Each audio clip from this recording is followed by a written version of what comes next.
Verb, verb क्या होती है, कोई बताएगा? वर्ब समझ लिए दिल है ग्रामर का, है ना। वर्ब क्या होती है? दिल। एक्चुअल में ये क्रिया होती है। हिंदी में इसको क्या कहते हैं? क्रिया। उर्दू में इसे फ़ेल कहते हैं। आपको समझ में आ रहा होगा, आलिमत करिए, आपने कर रही हैं। फ़ेल है ना। फ़ेल वो कलमा है जिसमें किसी काम करने होने पाए जाओ, उसमें ज़माना भी शामिल हो, यानी कि क्रिया किसी कहते हैं किसी भी काम को करना, है ना, क्रिया होता है। अब मेन वर्ब को अगर कोई पूछे कि आप इसको बताइए होता क्या है, तो आप एक वर्ड में कैसे बताएंगे? डूइंग वर्ड, या आप कह सकते हैं एक्शन वर्ड। कुछ नहीं, डेफिनेशन नहीं सुनानी है, बस डायरेक्ट बोल दिया इट्स अ डूइंग वर्ड या एक्शन वर्ड। इसकी टाइप्स में अगर आप आएँ, हिंदी में आप पढ़ते हैं सकर्मक क्रिया, अकर्मक क्रिया, पढ़ा है ना, ट्रांजिटिव और इनट्रांजिटिव, पढ़ा है नहीं पढ़ा है? जिसमें ऑब्जेक्ट होता है, जिसमें कर्म होता है वो सकर्मक ट्रांजिटिव, जिसमें ऑब्जेक्ट ना हो वो इनट्रांजिटिव। इसकी भी है चीज़ें। इसमें हम पहले हम दूसरे टाइप्स में अगर हम इसको बांटें, मेनली हम इसमें जो फाइनाइट वर्ब या प्रिंसिपल वर्ब या मेन वर्ब के लिए इसके क्या नाम है, इसको हम पहला क्या है, फाइनाइट वर्ब या प्रिंसिपल वर्ब भी इसका नाम होता है, या इसका नाम मेन वर्ब भी कह सकते हैं, मेन मुख्य क्रिया। ठीक, एक टाइप ये हो गया। इसी के अंदर जो है ये वर्ब का पहला काइंड है जो finite verb, main verb, principal verb ये कहलाता है। ठीक, हालांकि स्पोकन इंग्लिश वाले के लिए जानना इतना डिटेल में वर्ड टू वर्ड जानना ज़रूरी नहीं है, लेकिन थोड़ा माइंड में रहेंगी चीज़ें तो मतलब इंडिविजुअली आप समझ पाएंगे। दूसरा अगर हम इसका मेन काइंड अगर हम डिस्कस करें तो दूसरा जो काइंड होता है वो होता है ऑक्सिलरी वर्ब, ऑक्सिलरी वर्ब्स। ठीक है, इसका दूसरा नाम भी होता है ऑक्सिलरी वर्ब को ही हम क्या कहते हैं, हेल्पिंग वर्ब। क्या कहते हैं? हेल्पिंग वर्ब से आप बहुत ज़्यादा वाकिफ़ हैं। ठीक, फाइनाइट वर्ब थोड़ा सा लंबा टॉपिक है, ऑक्सिलरी वर्ब थोड़ा शॉर्ट है, इसको बता दें। शॉर्ट ये भी नहीं है, लेकिन हम फिर भी इसको जो है पहले बता दे रहे क्योंकि ये आपको ज़्यादा यूज़फुल आप देखते हैं। अब देखिए, ऑक्सिलरी वर्ब जो है आपकी दो तरह की होती हैं। एक होती है प्राइमरी ऑक्सिलरी, प्राइमरी ऑक्सिलरी, और दूसरी होती है आपकी मॉडल्स, मोडाल्स भी कुछ लोग इसको बोलते हैं, मॉडल्स ऑक्सिलरी, मोडाल्स या मॉडल हेल्पिंग वर्ब भी कह सकते हैं। ठीक, प्राइमरी ऑक्सिलरी टोटल 13 होती हैं। कितनी होती हैं? 13 होती हैं। और मॉडल ऑक्सिलरी वर्ब भी आपके 13 होते हैं। अब प्राइमरी ऑक्सिलरी के अंदर जो पहला होता है वो बी होता है। क्या होता है? बी माने होना, बी माने होना। अब कभी भी बी लिखा होगा, इसको हम किस में चेंज कर सकते हैं? या तो इज़ में चेंज कर सकते हैं, या एम, या आर, यानी बी के लिए सारी चीज़ें यूज़ होती हैं। या आप ये समझिए बी की ये फॉर्म्स है, ये प्रेजेंट फॉर्म है और ये पास्ट फॉर्म है वॉज, ये नीचे ही लिख दे रहे वर, और बीइंग और बीन, इसको बिन पढ़ते हैं, बीन लिखते हैं। ठीक है, तो ये बी वर्ब्स कहलाती हैं। क्या कहलाती हैं? Be verbs.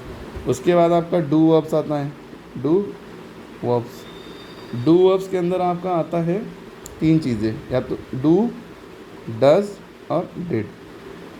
ये सब समझ लिए हेल्पिंग वर्ब की कैटेगरी में है। जब भी हम हेल्पिंग वर्ब कह रहे होते हैं, इसी से प्रेडिकेट शुरू होता है, ये भी हमने बताया था।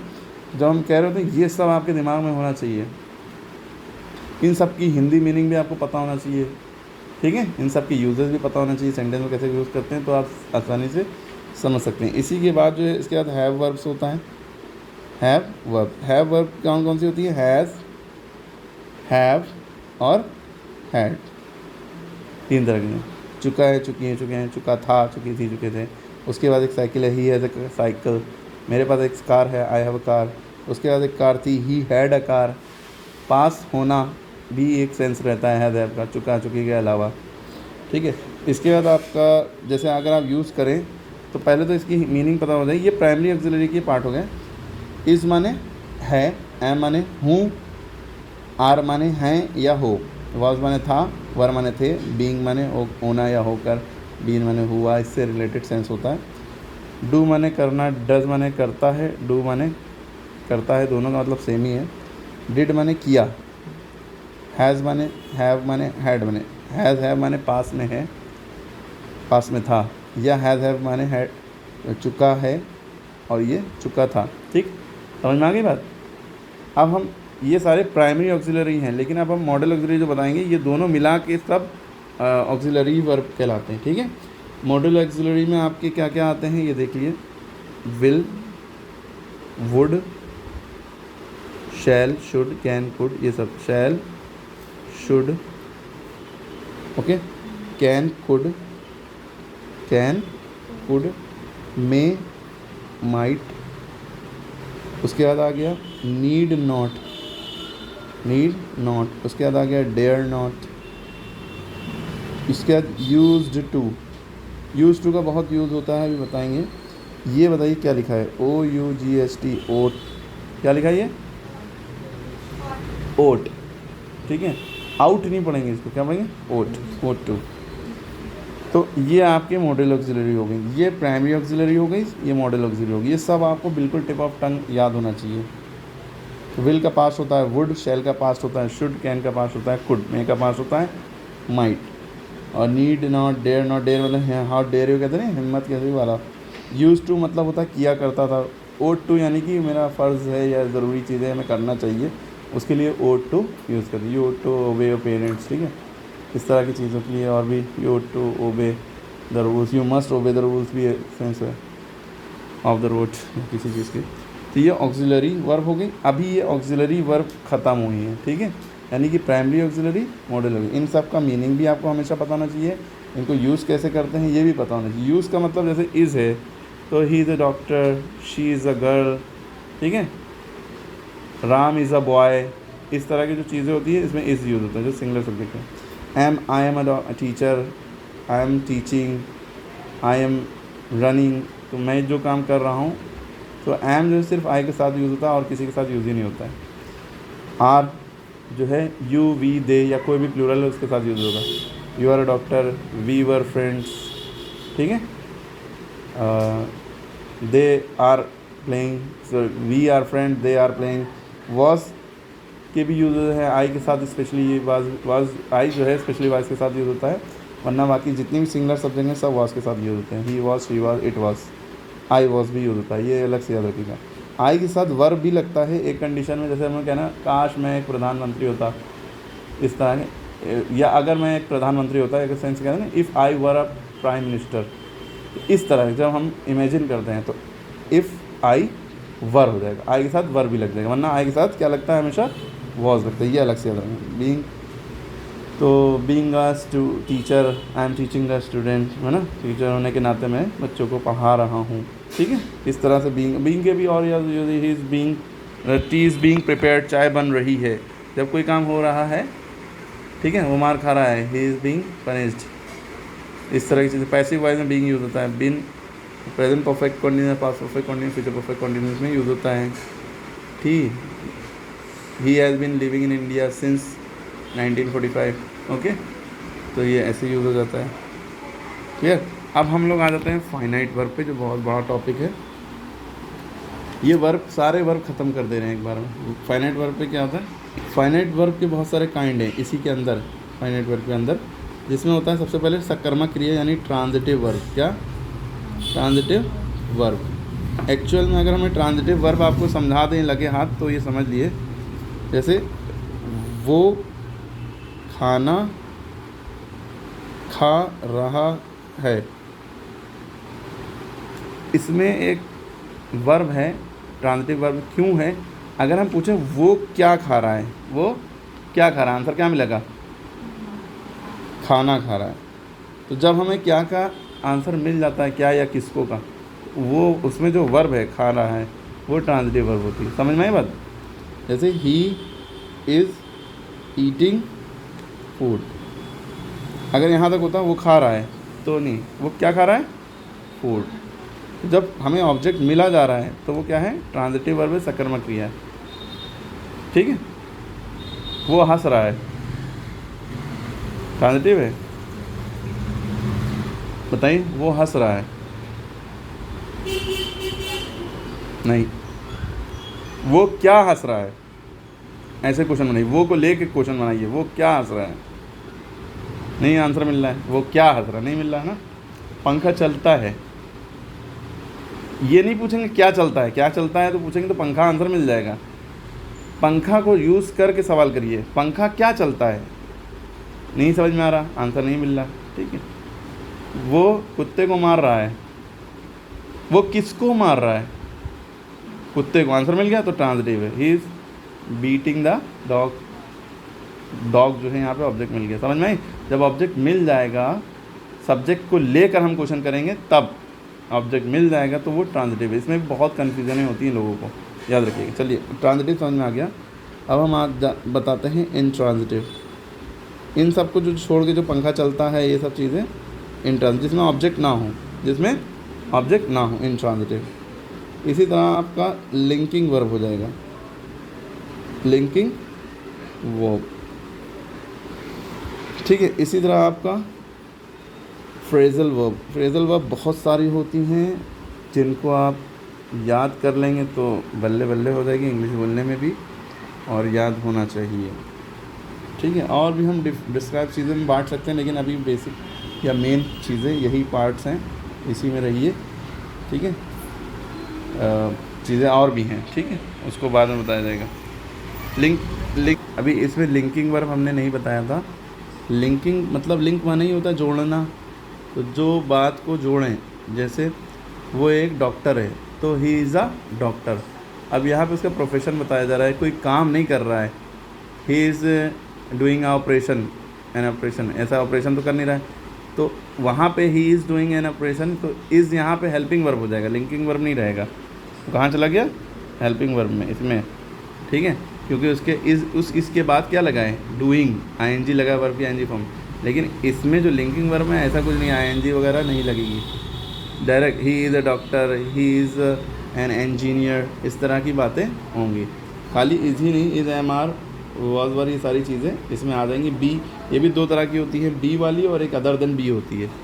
बी में ये सारी चीज़ें आ जाती हैं जो ये हैं, ये सब लिंकिंग वर्ब भी हैं, लेकिन इनके यूज़ में ये होगा, इनको जो हमेशा कॉन्टीन्यूअस टेंस में यूज़ करते हैं, लेकिन linking verb without simple tense में यूज़ होता है। मतलब इसमें ऐसा कुछ नहीं है कि इसके बाद वर्ब होगा, या तो पोजीशन बताएगा, प्लेस बताएगा किसी चीज़ की, है ना, स्टेटस बताएगा, ऑक्यूपेशन बता देगा, उसमें यूज़ होता है, ठीक है। अगर नहीं समझ में आए तो एक एग्जाम्पल लिख लिए, जैसे ही is a teacher, he is a teacher. अब देखिए यहाँ पे कहीं आईएनजी फॉर्म या कुछ लगा है नहीं, तो यहाँ पे इज़ जो है ये लिंकिंग वर्ब है आपका। फ्रेजल वर्ब आपको पता ही है कि दो या दो से ज़्यादा मतलब वर्ड को मिलाकर जो है आपका फ्रेजल वर्ब बनता है, जिसमें प्रीपोजिशन या एडवर्ब जुड़ जाता है वर्ब के बाद। जैसे हमने एक फ्रेजल वर्ब ले लिया आपके सामने, एक्ट ऑन, देखिए एक्ट एक वर्ब हो गया, ऑन एक प्रीपोजिशन हो गया।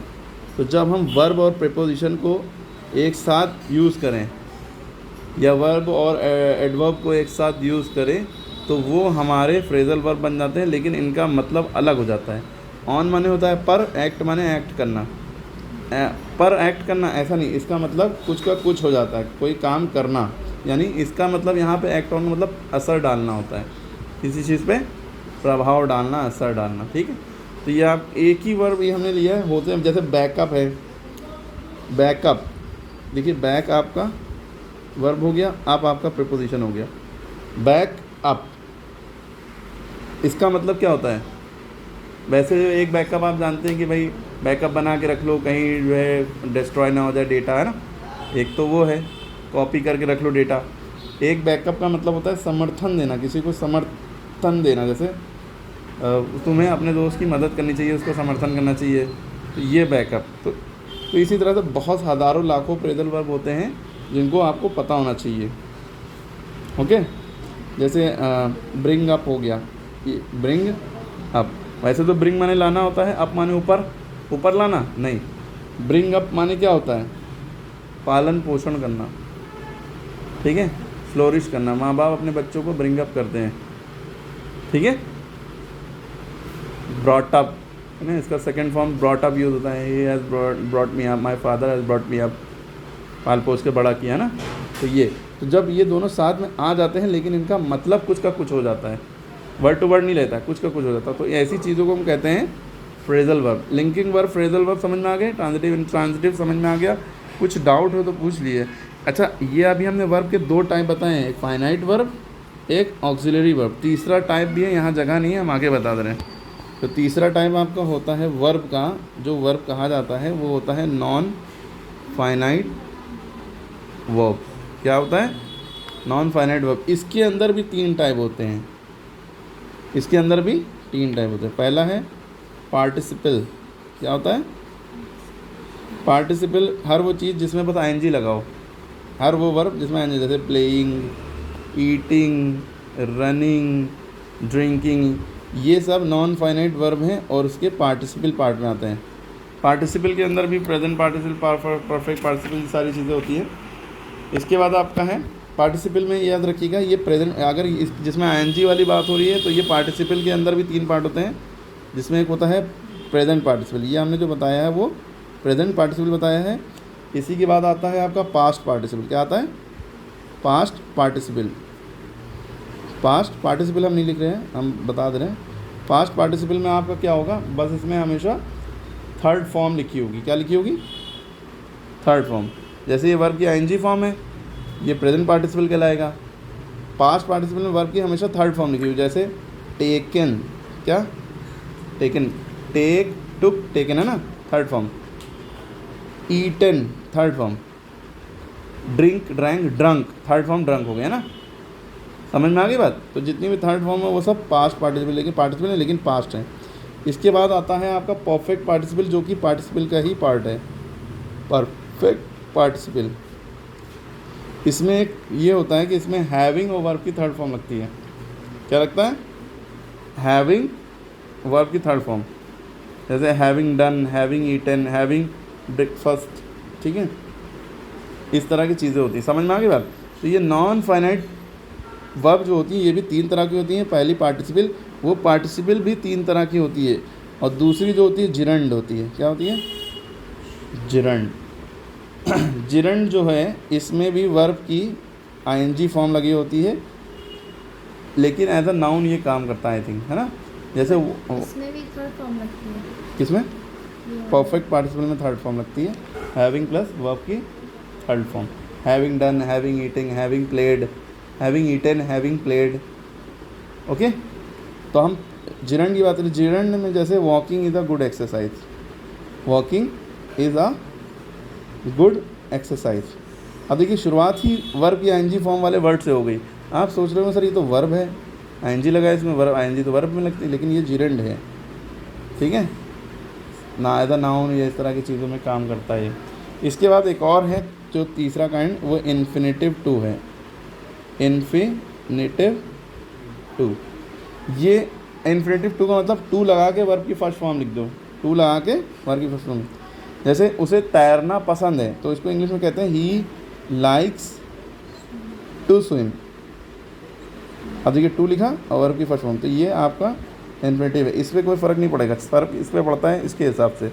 अगर ये सब्जेक्ट सिंगुलर था तो इसमें एस लग गया, अगर यहाँ पे आई होता तो आई लाइक टू स्विम, यहाँ पे एस ना लगता। लेकिन देखिए टू स्विम का टू स्विम ही रहता, to swam, to swam, to swims कभी नहीं होगा। टू के बाद वर्ब की फर्स्ट फॉर्म आएगी बस, इसे हम इन्फिनेटिव टू कहते हैं।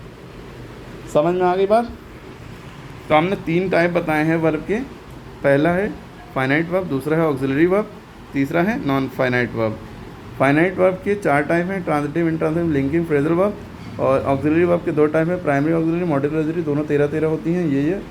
और नॉन फाइनाइट वर्ब तीन तरह का होता है, पार्टिसिपल, जिरंड और इन्फिनेटिव, जिसमें पार्टिसिपल के भी तीन टाइप होते हैं, प्रेजेंट पार्टिसिपल, पास्ट पार्टिसिपल और परफेक्ट पार्टिसिपल। जिरंड, अच्छा सबकी पहचान क्या है? देखिए इसमें एनजी लगा होगा, प्रेजेंट पास्ट में से थर्ड फॉर्म होगी, और परफेक्ट में हैविंग प्लस वर्ब की थर्ड फॉर्म, हैविंग ज़रूर लगा होगा। ठीक है, इससे हम समझते हैं परफेक्ट पार्टिसिपल। और जिरंड में हमेशा एनजी लगी होती है, और ये ज़्यादातर नाउन का एज अ वर्ब और नाउन का काम करता है, वर्ब होते हुए भी। और इन्फिनेटिव टू प्लस वर्ब की फर्स्ट फॉर्म को कहते हैं। क्लियर हो गई बात? अरे समझ में आ गया?